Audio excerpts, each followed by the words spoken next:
Je suis Poidiagué Princesse Sévérine Assoué. Je suis doctorante en médecine.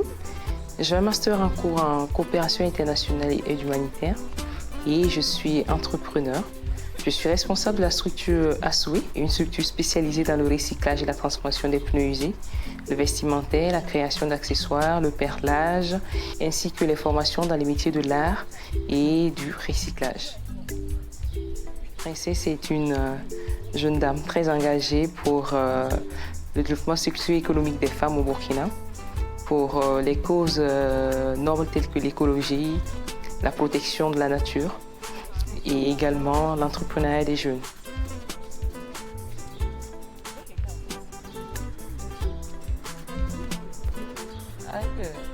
J'ai toujours eu une famille très proche de moi qui me soutient, que ce soit ma mère, mes sœurs, mon père, tout le monde m'a toujours soutenu dans les choix que j'ai eu à faire. J'aurais été peut-être dans une autre famille, j'aurais pas pu explorer en fait toute cette capacité, toute cette énergie que j'ai en moi. Elle a été toujours sage et rêveuse. Voilà. Depuis petite, elle rêvait vraiment.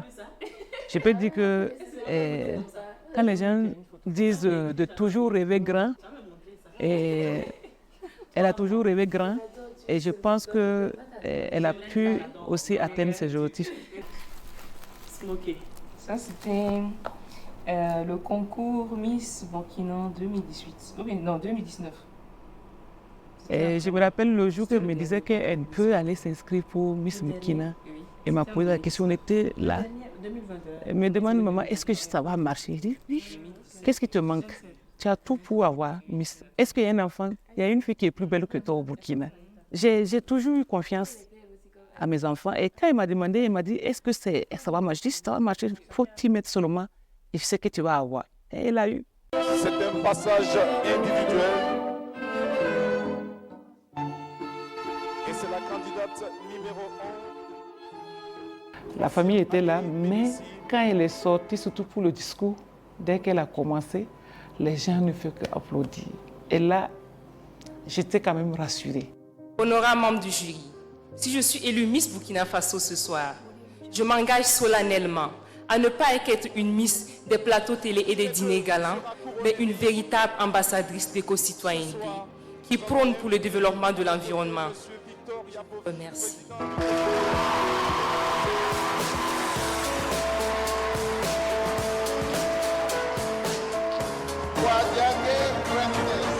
Poidiagué Princesse.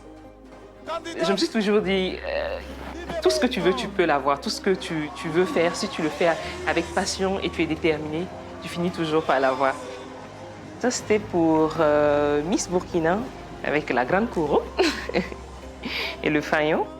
Et par la même occasion, j'ai été faite ambassadrice de l'environnement parce que le thème en 2017, c'était Femmes, Environnement et Développement. Ça, c'est un prix que j'ai beaucoup porté parce que j'ai toujours milité en fait pour l'éco-citoyenneté. Et avec ce thème, ça a renforcé encore la conviction que je devais même pas seulement militer, mais entreprendre également dans le domaine de l'environnement. Et c'est ainsi en fait qu'est venue l'idée d'ajouter à ce que je faisais déjà, d'ajouter en fait le volet recyclage et transformation et même formation en éco-entrepreneuriat.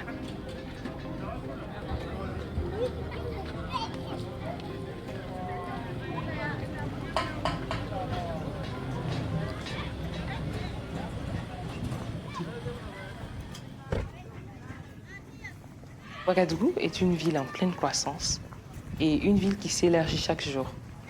Et dans une ville en pleine croissance comme Ouagadougou, les périphéries constituent des véritables bidonvilles où on déverse généralement tout ce dont on n'a pas besoin qui va polluer le centre-ville. Donc notamment les pneus usés. Dans les quartiers communément appelés les non-lotis, il y a tout le temps un dépotoir de pneus dans chaque non-loti. De pneus, que ce soit de pneus ou même les ordures courantes, même les ordures ménagées. Et en recyclant dans ces bidonvilles-là, ça permet de décongestionner un peu et de soulager ces populations qui n'ont pas le choix que d'être là-bas parce qu'ils n'ont pas les moyens de vivre au centre de la ville. Et donc, ils subissent en fait le développement de la ville. Oui, ça c'est bon.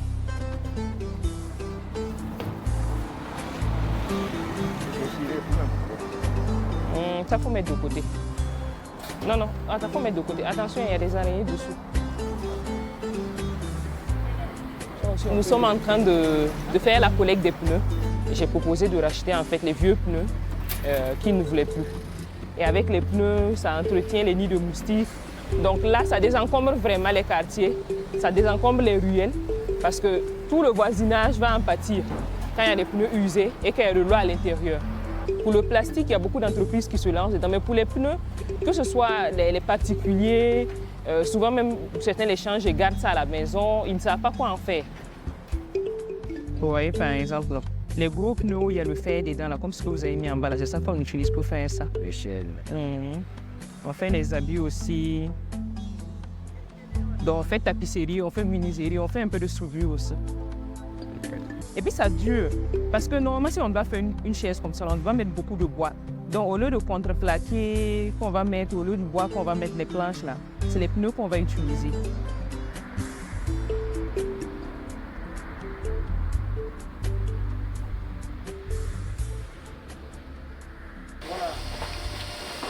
Et les moyens, c'est-à-dire les 16 la soient les tailles intermédiaires. Moins grand que ça. Au niveau du recyclage, nous avons plusieurs volets, à savoir l'aménagement paysager. Nous faisons des poubelles, des pots de fleurs, des pots de culture hors sol.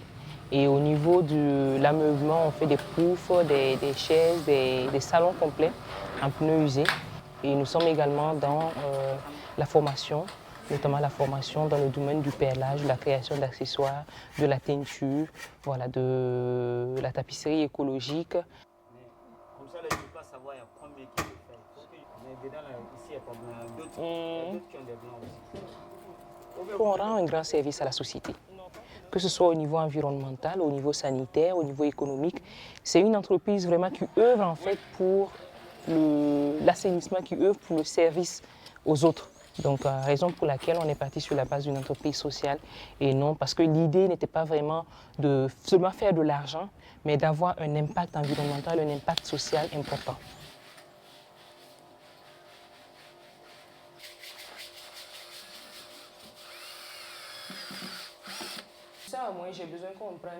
On faisait des formations. Donc, on a beaucoup axé nos formations sur une cible vulnérable, la population, des populations vulnérables notamment, que ce soit les réfugiés, les personnes déplacées internes, les personnes vulnérables déjà qui existaient. Et l'idée, en fait, c'est que de rendre notre métier à la portée de tout le monde. Et parce que c'est un métier noble, c'est un métier qui nourrit son homme, c'est un métier dont la matière première est accessible. Donc, ce n'est pas très coûteux, ce n'est pas comme un métier où je dois aller avoir un gros fonds de roulement pour pouvoir me lancer. Dès lors que je sais le faire, si j'ai le minimum, je peux déjà commencer.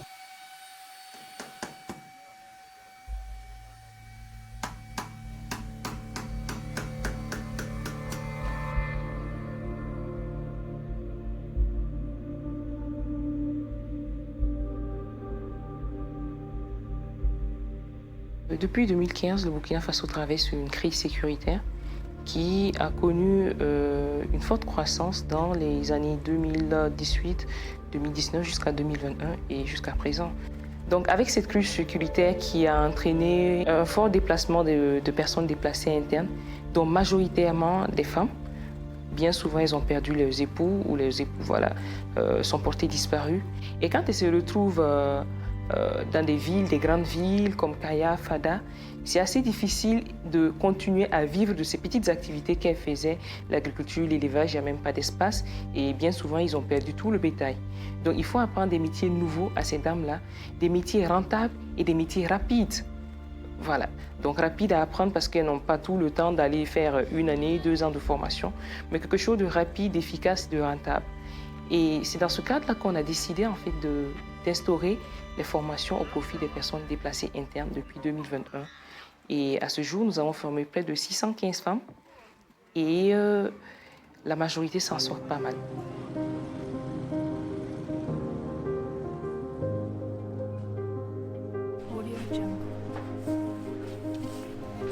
Ce matin, nous sommes à Kaya, plus précisément à la Maison de la Femme. Voilà pour une rencontre de suivi avec les femmes que nous avons eu à former, voilà, histoire de voir ce qu'elles deviennent après les différentes formations et suivis qu'elles ont eues. Il faut noter que nos formations ont commencé il n'y a que 2 ans, en 2021. Mais avant ça, il y avait déjà le phénomène du déplacement interne. Et à chaque fois que je voyais des entreprises qui venaient, c'était juste pour donner de la nourriture et repartir. Et moi, j'ai voulu faire les choses différemment. Quand je viens, je dis aux femmes, je n'ai pas de nourriture pour vous, mais j'ai de la connaissance pour vous. Je vous apporte de la connaissance et cette connaissance va vous apporter de l'argent, de quoi payer de la nourriture.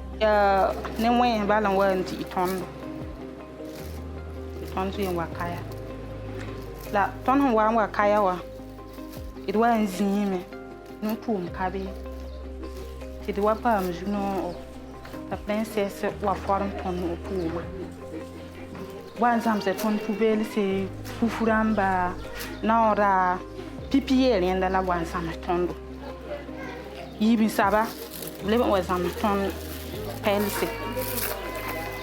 Ah, no poor my sign Panaham Yarden. I only have in tear here. Radia Labu, leave of Paliti, comb boto, Rotoming Lua, Lily Bella for me, man below beautiful, palm ninety, comb watten tea, watten tea, or me man, but Patala to that told Nanandi. Si une femme apprend un métier à se faire de l'argent, c'est toute la famille qui va en bénéficier et par là ses enfants. Donc elle pourra payer la scolarité de ses enfants et puis vraiment pouvoir aider encore plus sa société.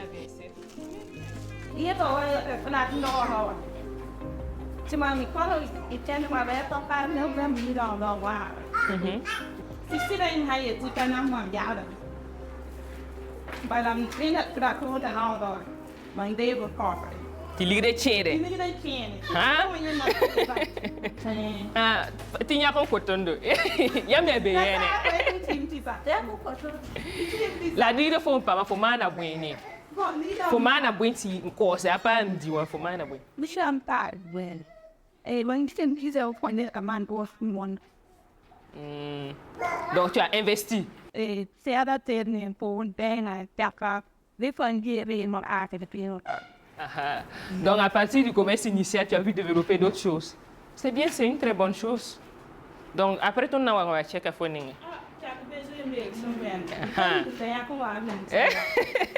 On va continuer à venir et à vous suivre pas à pas pour voir comment vous évoluez. Et l'objectif, ce n'est pas de vous former pour vous laisser en fait former pour former des femmes. C'est de former et puis pouvoir suivre ces femmes-là de bout en bout jusqu'à ce que chacune puisse vraiment se réaliser, puisse avoir les bénéfices et puis pouvoir nous dire comme Poco, ah, j'ai investi dans tel domaine, j'ai pu entreprendre, j'ai eu tant d'argent. Le plus important, c'est ça. Ce n'est pas de venir se rassembler, travailler et puis attendre encore de l'aide. C'est pour pouvoir être indépendante.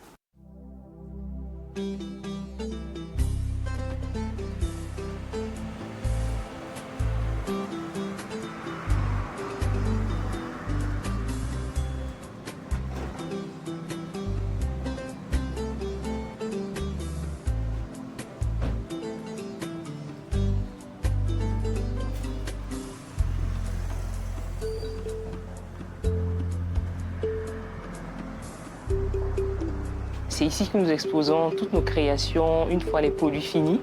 Les commandes, une fois finies, reviennent ici, voilà, pour aboutir chez le client.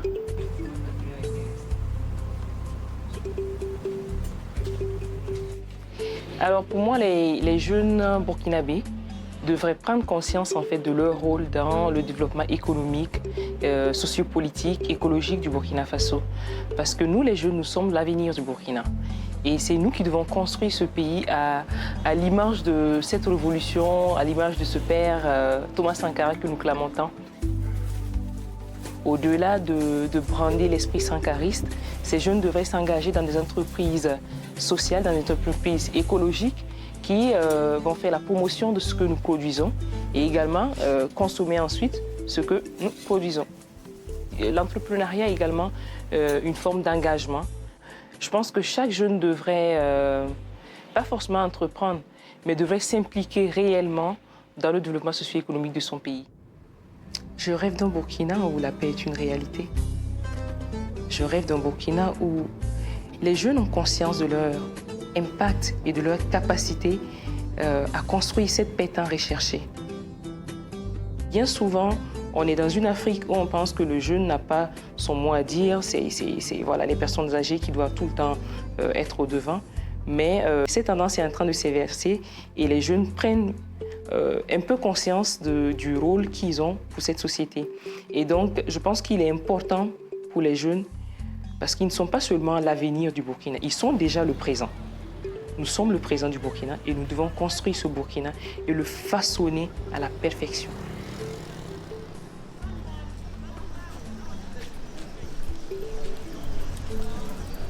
Aujourd'hui, je suis venue rencontrer mon co-directeur de thèse, voilà, pour qu'il puisse me donner quelques orientations par rapport aux résultats que je lui avais présentés concernant la thèse sur laquelle je dois soutenir bientôt.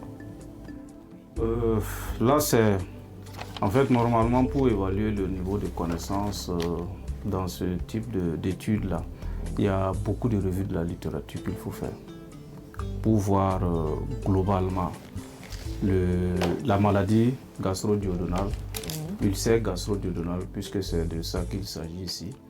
Pour pouvoir bien prendre en charge, il faut que les étudiants connaissent. Dans ma vie, j'ai toujours été quelqu'un de polyvalent. Et j'adore l'idée de pouvoir faire plusieurs choses à la fois, avoir plusieurs cordes à son arc, être pluridisciplinaire. Ça permet pour moi de trouver un équilibre entre les études très sérieuses de la médecine et aussi l'entrepreneuriat, parce que j'entreprends dans un domaine que j'aime. Quand tu aimes quelque chose, tu ne trouves pas que c'est contraignant. Donc du coup, tu te surpasses pour pouvoir le faire. Par exemple, j'aime la médecine. Même si c'est souvent chaud et que j'ai beaucoup de modules à bosser, je le fais avec passion. Donc du coup, je ne trouve pas que c'est contraignant et ça va plus vite. Parce que quand on fait les choses avec passion, avec amour, c'est toujours bien fait. Au niveau de autres, vous avez remis en fait autre dans le tableau. Oui. Je ne sais pas si vous voulez qu'on tienne compte de cette manière de faire. Partout où il y a autre. Oui, partout où il y a autre. En fait, quand on faisait le questionnaire, on a conçu le protocole et le questionnaire très rapidement.